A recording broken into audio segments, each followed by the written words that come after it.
Estamos iniciando o Jornal da Educação desse dia 8 de novembro de 2022. E a primeira matéria refere-se ao Conselho Nacional de Educação, que finalmente o presidente da República nomeou os membros do colegiado. Foram todos membros novos, não existiu nenhuma recondução, como existia realmente essa prerrogativa, expectativa de alguns conselheiros, mas o presidente optou por renovar integralmente os membros que estavam com o mandato terminado. Então temos já a possibilidade de reiniciar as reuniões com o quórum e essa posse deverá acontecer nos próximos dias. A reunião do mês de novembro está ocorrendo, começou nessa segunda-feira, no dia 7, mas sem matérias deliberativas, porque não existia quórum suficiente. Então nós temos aí a previsão da posse desses conselheiros agora nesses próximos dias e não sei se teremos uma reunião extraordinária em novembro, mas a reunião ordinária de dezembro está programada, está tudo certo e teremos realmente já a composição. Nessa nomeação dos membros, nós observamos que foram conduzidos naturalmente à Câmara de Educação Básica 3 novos conselheiros e à Câmara de Educação Superior 5. Dos 5, 3 da lista feita pelas instituições e 2 que foram de livre escolha do presidente. É uma prerrogativa que a legislação prevê, então temos assim os 11 membros da Câmara Básica, os 11 da Câmara Superior e temos 2 membros natos, que é o secretário de Educação Superior e o secretário de Educação Básica. Esses integram, mas não votam normalmente, não relatam processo, embora tenha participação, o direito de participação, e a próxima etapa será a escolha dos presidentes das câmaras e o presidente do conselho, que dessa vez, pela sequência de alternância, será um membro do conselho da Câmara de Educação Superior. Estamos terminando o mandato, já terminou o mandato da presidente que era da Câmara Básica e teremos realmente agora um presidente da Câmara de Educação Superior. Mas isso acontecerá na primeira reunião e que naturalmente divulgaremos os resultados e as tendências desses próximos passos. No cenário internacional, nós destacamos a Organização Universitária Interamericana, que realizou agora esses dias uma bela conferência sobre o desenvolvimento do ensino superior.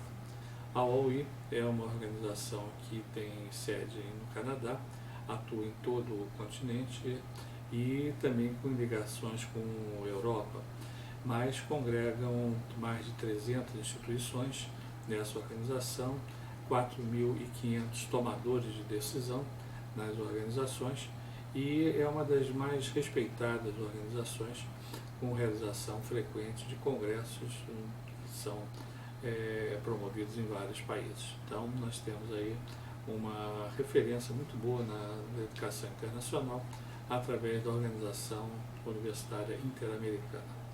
Destacamos também nessa edição a decisão que ocorreu por parte do INEP de divulgar o Censo da Educação Superior.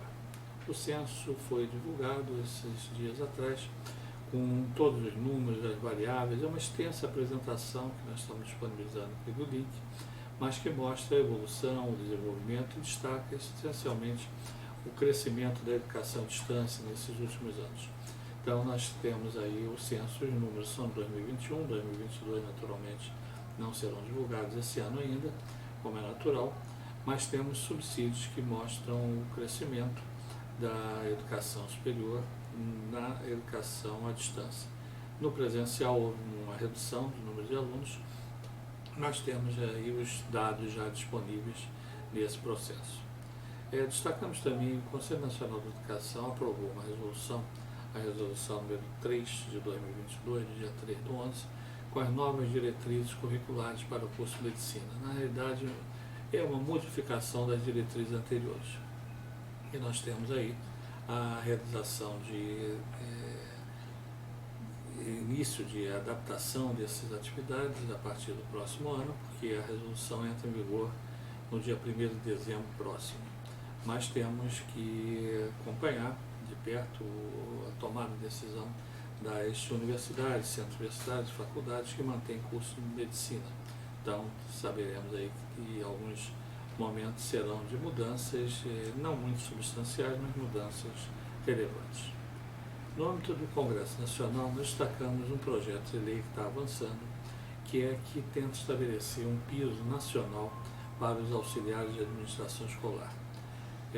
Temos o piso já para os professores, mas para os auxiliares não há um piso nacional. E esse projeto de lei tramita, já inclusive em análise das comissões técnicas, não será aprovado esse ano, mas que tende a elevar uma base de remuneração para os auxiliares de administração. Então temos aí esse acompanhamento, a possibilidade no site do Congresso. Como temos realizado nessa época que antecede a Copa do Mundo, nós temos comentado a cada jornal de educação dos países, o sistema educacional. E esses países nessa edição são Portugal e Senegal. São sistemas completamente diferentes. O Portugal tem uma tradição muito grande, inclusive a primeira universidade é de 1290, foi a Universidade de Coimbra, e que funciona até hoje, diga-se de passagem, muito bem. Outras universidades são também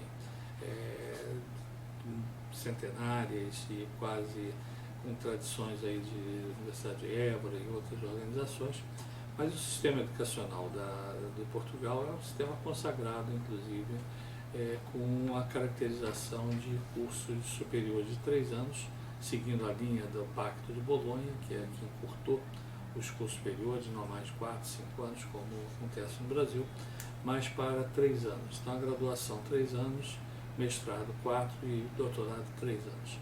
Mas o sistema é muito bem referenciado, temos inclusive um grande número de estrangeiros estudando em Portugal e as universidades privadas e públicas atendem muito bem, além da rede base de educação básica. Uma das características é que o sistema educacional começa em setembro, vai até junho, e ele é dividido em 3 segmentos, 3 períodos letivos, vamos chamar em termos assim. Então, como o primeiro deles começa em setembro, o outro começa em dezembro, e o outro vai realmente até o mês de junho, que separa com os feriados, tem muitos feriados, inclusive em Portugal, mas são todos respeitados fortemente.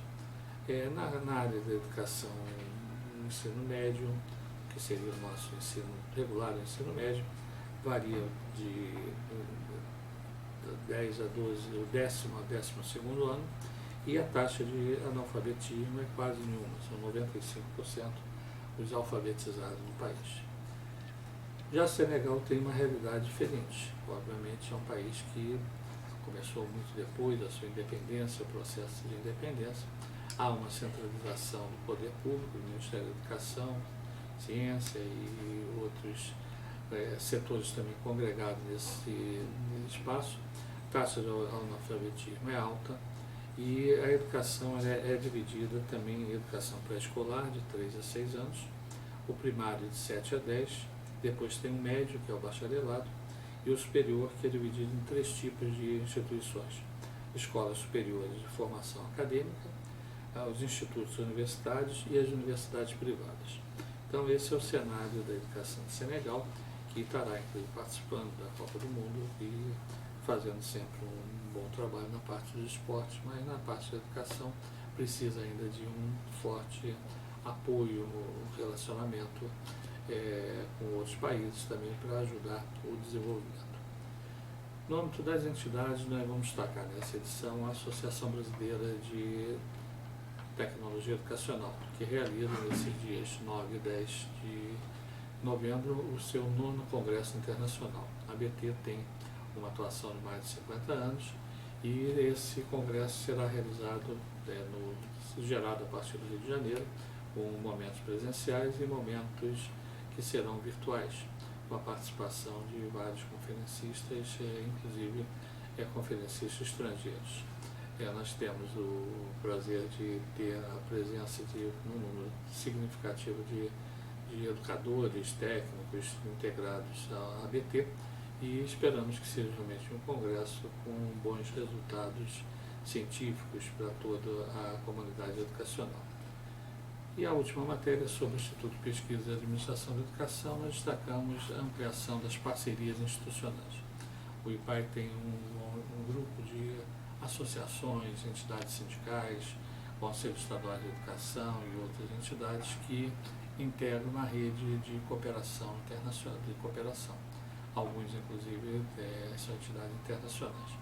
Mas nós temos essa rede de parceiros que tem sido, inclusive, ampliada.